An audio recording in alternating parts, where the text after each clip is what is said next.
I just wanted to say thank you to the organizers of the event for asking me to speak and asking the Palace Casino strikers to lead this parade.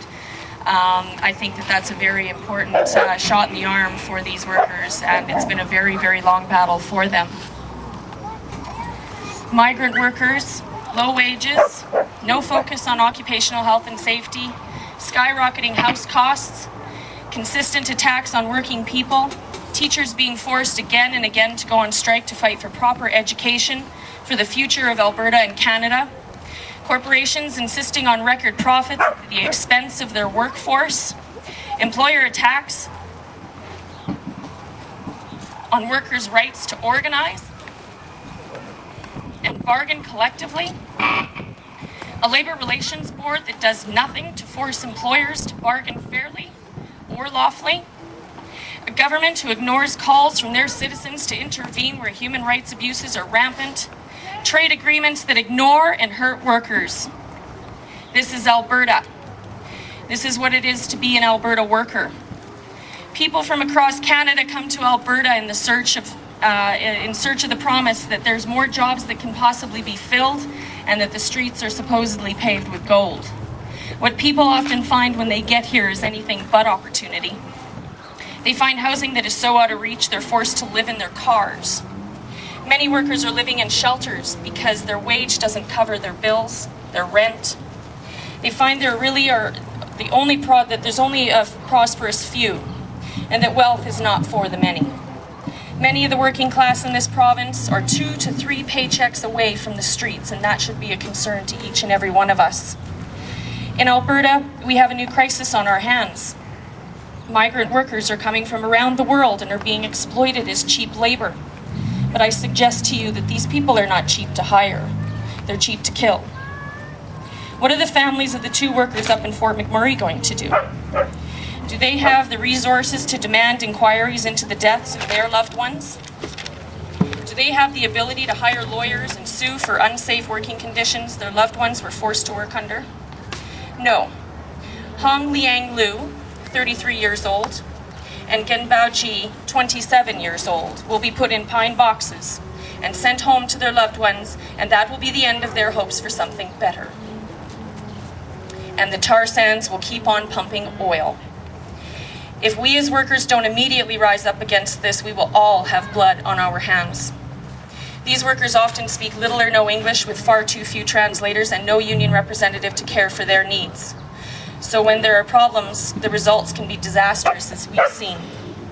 The migrant worker program is an attempt to limit workers' strength through the collective bargaining process, clear and simple. And we must fight it at every turn before it becomes entrenched in our society. It's not just dangerous for workers, it's hazardous for labor leaders as well, as we saw in the Lakeside Packers strike in 2005. UFCW Local 401's president, Douglas O'Halloran, was chased down on the highway just outside the plant at by Lakeside's upper management and their head of security. The chase resulted in a terrifying crash in a ditch that could have killed him and other innocent people traveling on the highway that day. This is the Alberta advantage. Today we have workers with us, as you well know, from the Palace Casino in Wedt Edmonton Mall. They've been on strike for nearly 8 months now, and in this superheated economy, these workers are finding it harder and harder to cope, as many, with the day-to-day bills and responsibilities. These workers can tell you stories of respiratory problems due to what their doctors believe are air problems within the casino itself.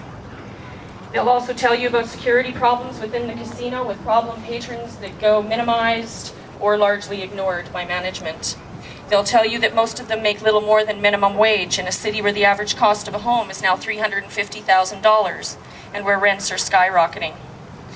Some of our picketers tell us that they've had their rent increased twice in the last year alone. They work in an industry that is supported by the Alberta government because the government is the biggest beneficiary of the gaming industry and is hopelessly addicted to gaming revenue.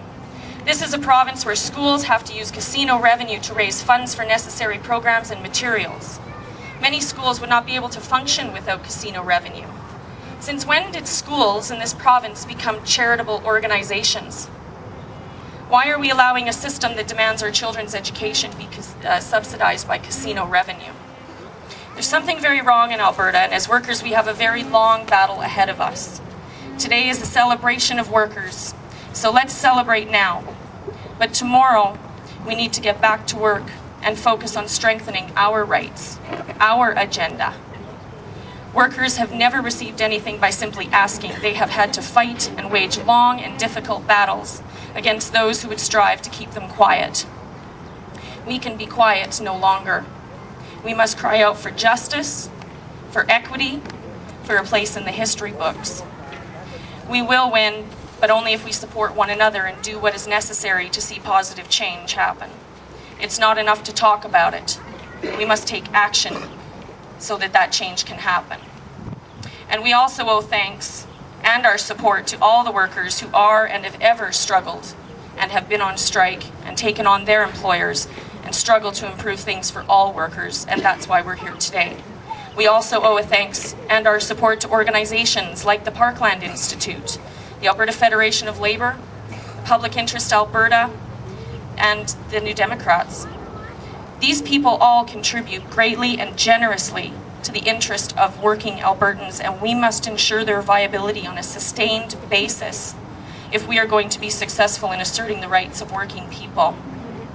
Alberta is not short on knowledgeable, passionate activists, and I am certain that we will mold a better Alberta for workers, an Alberta that will be accountable to its workers, an Alberta that will be ahead of all the rest, because finally it's recognized its workers, and its workers are the ones who fund the foundation of society, build the foundation of society, and set standards that will be the envy of all society. So happy May Day, and I wish us all a very safe and enthusiastic march.